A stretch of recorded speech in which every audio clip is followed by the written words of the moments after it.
Hey guys, it's Scabby, and today I'm going to be reviewing Empire of Storms by Sarah J. Maas. This is the 5th book in the Throne of Glass series, and because of that, I'm going to be getting straight into a spoiler review for this video. And I'm just deciding to do this because there really isn't a lot of non-spoiler content I can talk about for Empire of Storms, due to the fact that the series is almost finished and there's one book left.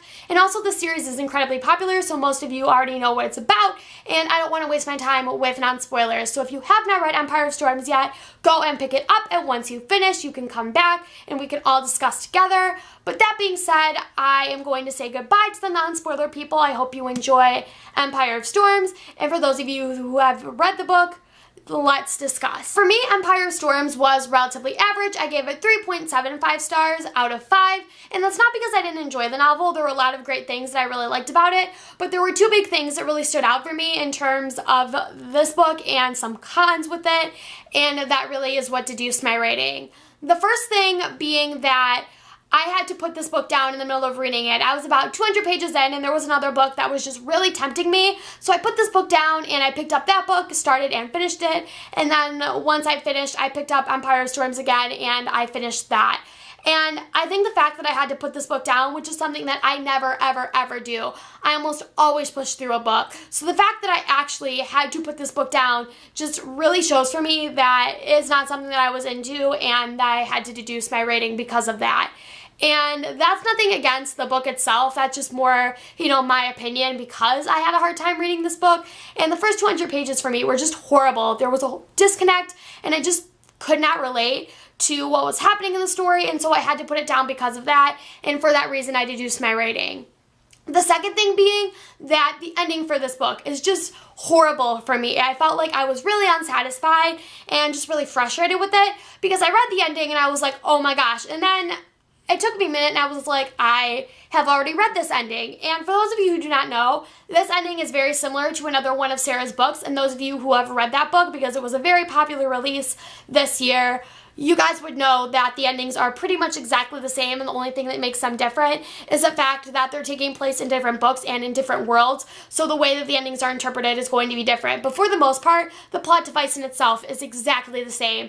And I think that as an author, that's just really uncreative and just really shows your writing ability in terms of how you can shock your readers and how you can leave a book hanging.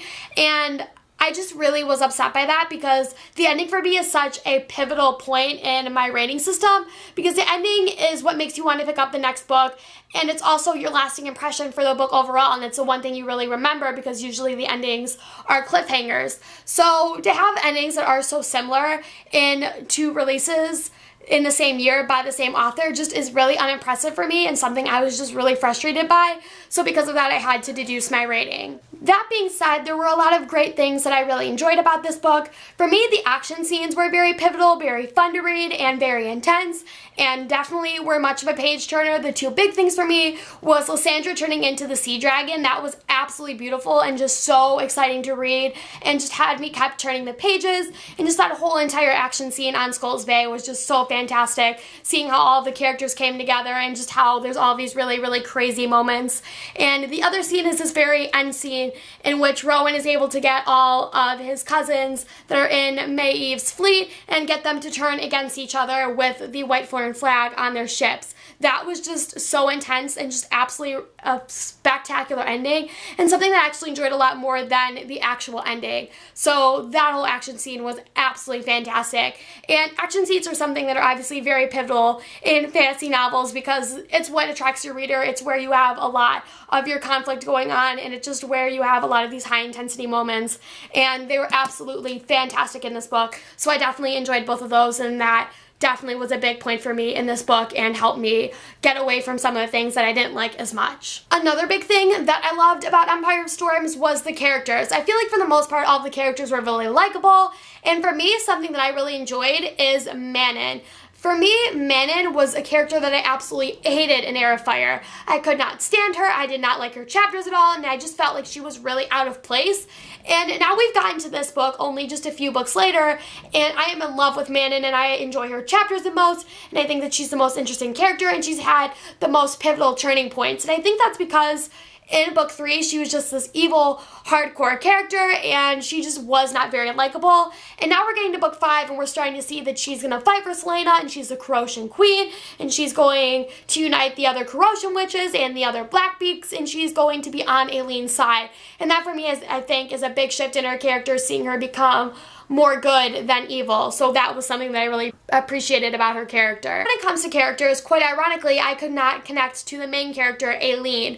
I just felt like there was this distance between her, and I was a little bit frustrated by her, and really the big thing that irritated me is just the fact that she was really distant with her court, and it felt like she wouldn't tell them anything, and it just kind of felt like you really didn't know what was going on inside her head, and it kind of all had to get thrown at you towards the end of this book, just as it got thrown at her court, and a lot of them really had no idea what her plan was. And I feel like as a ruler, you should be open with your court and letting them know where your decision process lies and how you're going to take on these issues instead of being so closeted.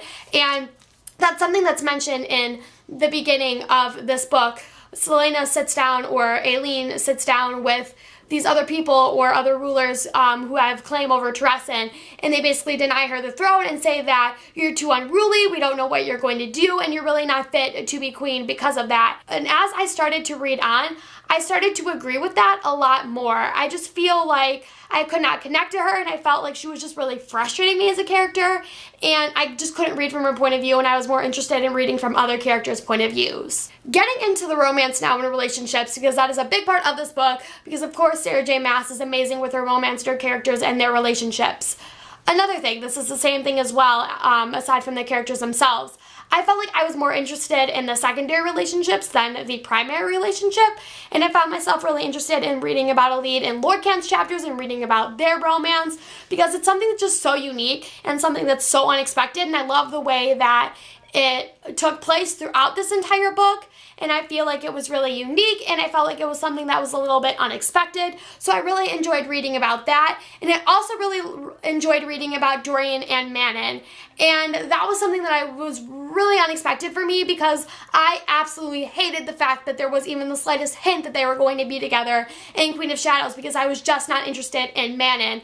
And now that we actually get to see their characters develop and get to see more of their relationship, I am so down for it, and I absolutely love their relationship. And the same goes for Aedion and Lysandra. I was shipping them a little bit more towards the end of Queen of Shadows, but I still enjoyed the relationship in Empire of Storms, just not as much. And Aileen and Rowan, I just was not here for them in this book. I couldn't read it. I wasn't really interested, and I would rather read about other characters' relationships. And for me, that was just something that was another bit of a downfall, because I feel like the primary relationship should be the one that's the strongest, and for me, it really wasn't in this book. So another thing, talking about these romances, Sarah J. Maas writes these beautiful, beautiful sex scenes where I personally believe that she could be one of those authors that writes those really thick, square paperback books that are literally all romance and have like Fabio on the cover. Like, she could write those things if she wanted to, but she writes YA, which is fine because I love reading her books. But there's a sex scene that happens between Aileen and Rowan, and I have some problems with it. It takes place after this battle at Skull's Bay, and Lysandra has just turned into the sea dragon, and she's had all these word verns come after her, and she's not able to transform. So she's basically sitting there as a sea dragon, bleeding and possibly dying, and Aedion offers to stay with her, and then Aileen and Rowan go off, and they decide, okay, hey, one of our own court is dying, but let's go and have sex on a beach, because why not? And that for me was just really frustrating, because I feel like as characters, they should have been there for Lysandra, especially because Lysandra is pretending to be Aileen at the end of this book, so that Aileen can sacrifice herself knowing that she's going to die to have to remake these word keys. So she is such a pivotal part of Aileen pulling off this scam. So to go and decide, hey, let's have sex on a beach with my boyfriend instead of making sure that she's actually going to be okay was a little bit frustrating. Like, you as a reader knew she was going to be fine, but I was just frustrated by that, and that was something that just felt a little bit unnatural to me and something that I was just irritated by and was more illogical, but more my own thoughts and overthinking it.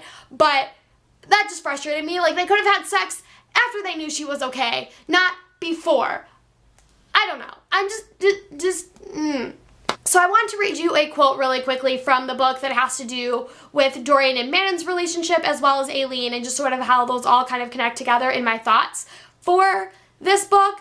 and a little bit of a pretense behind the scene and what's happening. Aileen and Dorian are discussing Manon. She has just been brought to the ship, and they have her in handcuffs, and she's just kind of like stuck somewhere, and they're not letting her free because she is their captive, and Aileen really does not trust her at this point in the story.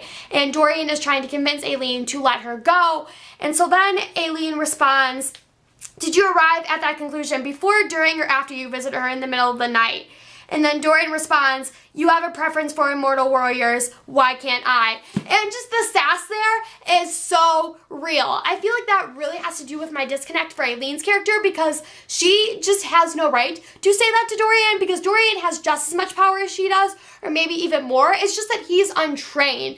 And I think that everyone just really underestimates him, and that includes Rowan and Aiden and maybe even Lysandra. Like, nobody really has there for him. And Dorian and Manon just have this great relationship because Manon is there for him, and she's the one that keeps saying, "You have all these powers, you could easily fill in Aileen in her spot and do what she's doing, but you're letting her overrule you. Like, you should stand up and you should fight for yourself." And that was him doing that by saying, "Okay, you can date Rowan and you can have, you know, Rowan, and you can have this prince, this fae prince, but I can't have Manon," and they're like on the same level, so why not? And I just really appreciated that Dorian stood up for himself, and that was just something that really did that for me. One other thing I want to briefly discuss is Kale. Kale is not seen anywhere throughout this book, and that is something that a lot of you may notice, and he is a primary character, and he's really only briefly mentioned 4 times, but we do not actually physically get to see his character in this book. And this was something that a lot of people were upset about,